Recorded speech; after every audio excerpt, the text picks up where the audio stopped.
Hey guys, welcome to another episode of Parlour Parley. My name is Anita and this female human is Paula. If you're just watching our podcast for the first time, please subscribe and hit the like button. Paula, how far now? Anita is a show. I'll I've get gone used beyond to it. podcast. I'll get used to it, guys. I'll get used to it. How you doing? Am I eating good? Poor pen. As obviously. usual. What can a girl do, right? How's your week?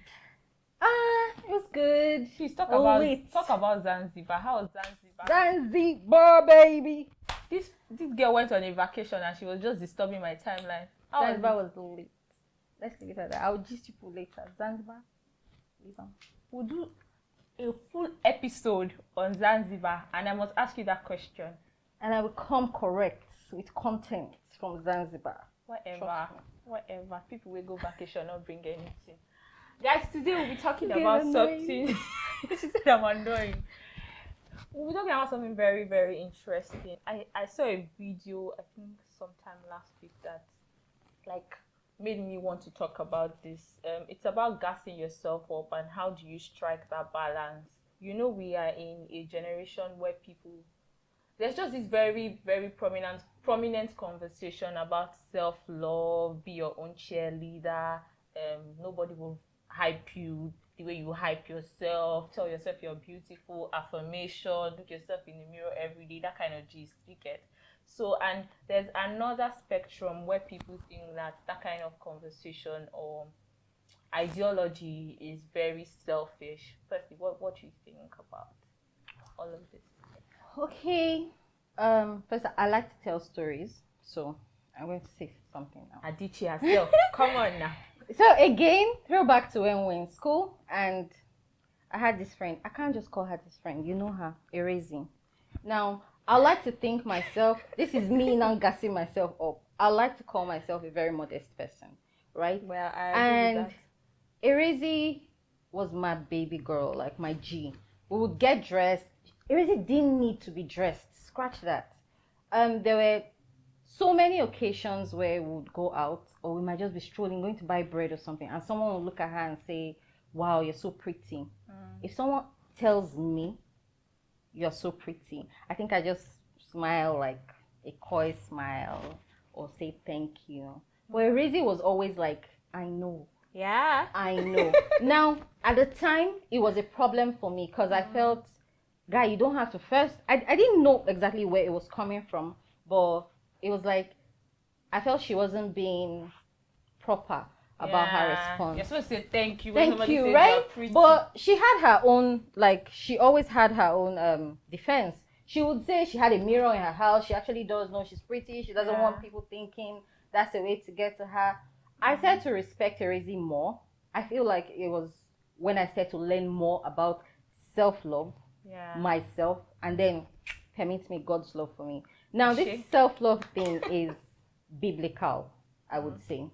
I think Matthew 22:35. What's it? I don't know which of them, but there's a phrase about loving your neighbor as much as you love yourself. Yeah. You can't pour into another person if you are empty.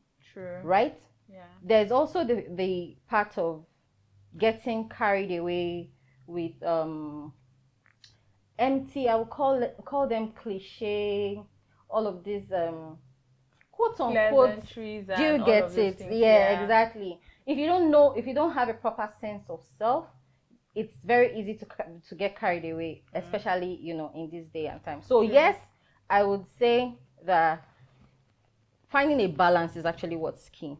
Knowing when to love yourself and knowing when to extend said love to other people. Right? Self-love does not mean selfishness, right? I feel like it's something that flows. You get me? I think that where you're coming from also matters. Like where you're coming from in respect of your background, the kind of home you grew up in.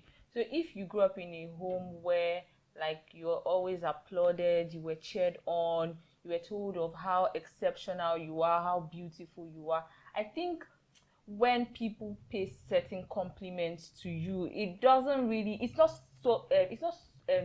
a big deal because it's like you grew up listening to this, you grew up hearing this kind of thing. But if you are from a place where you are deprived in that regard, it will be a big deal. It will get to you. Yeah, it will get to you a lot. But I'm not from a place where I would say I was deprived of those things. You just say like your daddy look you in the face and say you're fine girl, you're pretty, my daughter. I'm a daddy's angel. My mom basically worships the ground I walk on. But I know that for sure. A very long time, I couldn't come around to. There are times till now. Okay, people again. This is me now again.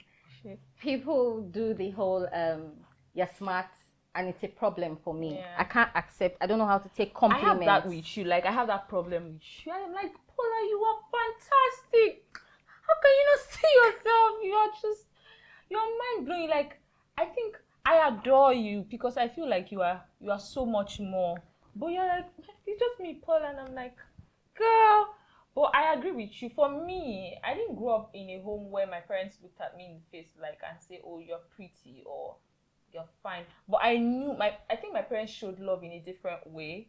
Yeah, it was not in terms of affirmation or saying very pleasant words to you like, "Oh, you're loved, you're beautiful." I can't even remember how you. Okay, my dad. Have I hugged my dad before?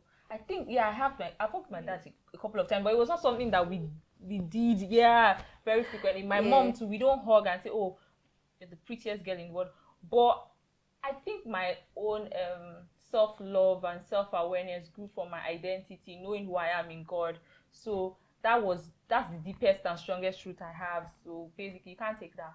Child of God, born of the Spirit. Do you get so you can't? No, seriously, you can't take that away from me. So that's where I find identity from.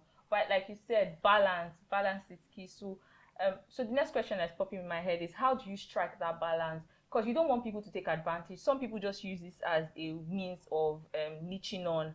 So how do you strike that balance, as you don't want people to take advantage of you with compliments? You don't want it to get to your head. How do you also strike that balance such that when someone pays a compliment, you're not all sassy and you don't come out as rude? Not like I really care for. Funny thing is, I also feel sassy is a product of, call it low self-esteem. If you already know who you are, you don't have to be bratty about it. True. Right? Someone says you're pretty, or you're smart, you're wonderful, you're what not, and you feel the need to be snacky in your remarks. I feel like that's also a red flag. People that look down on people because of what you think you are. Now, finding the balance. Now, how do I explain this in my own terms? And how do you grow in self-love? Because there's also that place where you are struggling with identity. You don't feel pretty enough. You don't feel smart enough. Do you get? That's another extreme. For me, it's a journey, and I want to believe it's the same for you. I've not really arrived, so there are some places where I get what. There are some days I don't feel arrived. For me, I don't think I've arrived, even with my awareness in God and with God. So how do you grow from that place where you grow in self-love and identity, and then how do you strike the balance? Basically? What's that they say? They say life's not teacher. Cool. It is cool you never really graduate from. Now, I'm happy you said, how do you grow? Yeah. The end of growth is death, right? It's something you have to constantly do. Continue to push yourself, continue to develop yourself. And I learned along the way the power of affirmations and manifestations, right? You speak what you want into the universe and learn to accept it. Like, don't shy away from the power that you carry. Don't shy away from the spirit that you exude. You know, like, if you feel you also made a comment about something about getting prettier, or you don't feel like you're pretty. When you don't feel pretty, you don't feel smart. I used to get really angry at people who they always felt like they were not pretty enough. Yeah. Because I mean, even Miss World, person day with fine person. Right? So you have to embrace your own uniqueness. True. Like, if you're not comfortable in your own skin, there's no words of wisdom I can give to you. Yeah. First, you have to look in the mirror and appreciate whatever it is that your mirror is showing you, because people day. Yes, and there's always somebody finer, somebody smarter, someone prettier. You can't continue to put yourself down. If not, you will never really get ahead. I also think, in respect to growing, it's something, like I already said, actually, it's something you have to keep at. So yeah, I think that's that. True. You give us words of wisdom. How can I grow? Me too, I want to grow. What time mean? I think for me, I think one of the things that helped me, conversations and community. I'm a sucker for good conversations. You get, so when you are with people that are progressive, especially when you know where they're coming from, how they finally arrived this place that you admire, where you feel like they've arrived, you know that it's a progressive progressive journey. You get, so you're like, okay, so the fact that they've gotten here means I can get here. You get, and I think really what is major, what's the problem is there's an ideal that has been sold out there of what beauty looks like. You feel you have to be snatched, you feel you have to be tall, you feel like, so all of those Hollywood images. How tall are you? I'm short. I'm a short. No, I don't think I'm short. I used to say I'm petite, and that's enough. That's enough, really. I think this is actually a thing. Now, the choice of words you use to describe yourself matters too. Yeah. So I never used to say I'm short. I used to say I'm petite, and that's how I have chosen to look at myself. And what if I'm short, really? Like, do you get? I mean, it was Zacchaeus and Jesus. You know, right? No, really. So I think that communication, and if you're in a place where people are always talking you down, you feel worthless too, and you can't be bigger than your environment. So some people say, right? So basically, you have to be around people of substance, people that look beyond container. Yes. Look at content. I don't know, maybe we'll have a conversation on this subject, but I was in one Clubhouse platform or whatever they call it, and then we were talking about whether we should judge people by the way they look or we shouldn't judge people by the way they look. And there was this extreme where people, a group of people were saying that when I see you, what I see is what I see.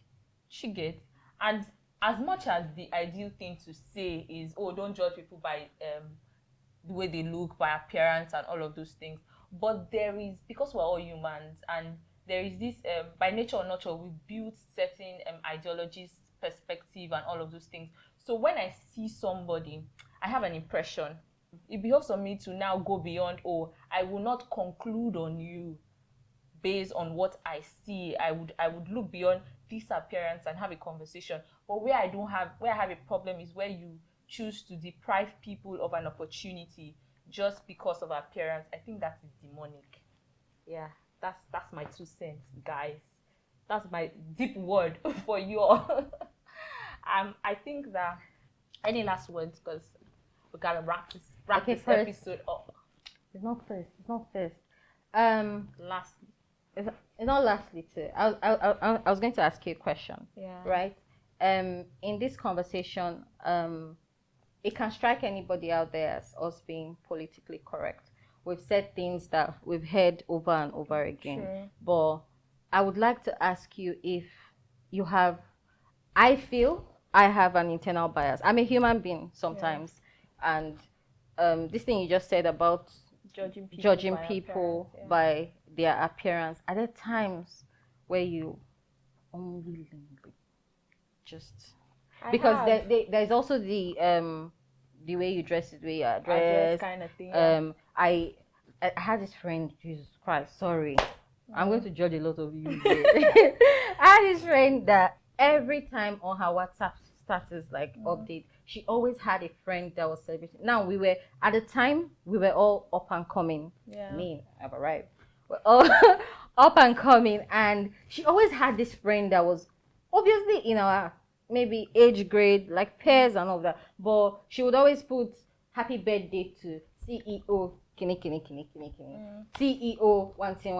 And I know these girls, right? And I'm like,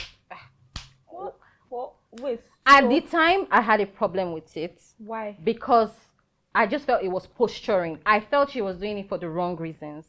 Like, I felt she was trying to put up a persona that wasn't there. like she was trying to sell something. But really, what is actually, if she's trying to sell something, why is that a problem? That's the thing. So for me, that thought will always come, and it is a product of conditioning over time. Do you get? And then what your instincts, your mind, where you've been programmed over time. But I think for me, how I deal, especially when I have thoughts like that, what is my business really? And then will that affect how I relate with this person? Yeah, affected that. No, seriously, that's another place for growth, really. True. Maybe a few years back I would have done same, but now I'm like, what's my business? I'm going to give you one gist. So I had a friend that like got married sometime, I think maybe last year, and maybe it was maybe during this period last year. We're in July, right? July last year. And maybe a few months ago she gave birth. And then I was just in my house, and that thought of, oh, is it that she got pregnant before she got married? It came. But I thought of it like, what is my business really? So you have to like be dealing with these things as they come per time. What is my business? How does it concern me? How does it make me better? Okay. But if you're on that progressive journey of becoming a better person, you'll be dealing with them as they come. So the way you treated somebody 5 years down the line, in 2 years' time, if you have that same scenario, hopefully you deal with it better and you treat people better. Yeah, that's my deep word. Guys, I hope you enjoyed today's episode. You can leave your comments. How are you gassing yourself up, and how are you trying to strike a balance? And for me, that is all for today's episode. Peace out. Signing out is me. So before I leave, if you're trying to grow in self-love, grow. If you're trying to grow, do not be judgmental. Grow. Ejo, Mabino. Yeah. So you guys, thank you. See you next week. Bye. Bye.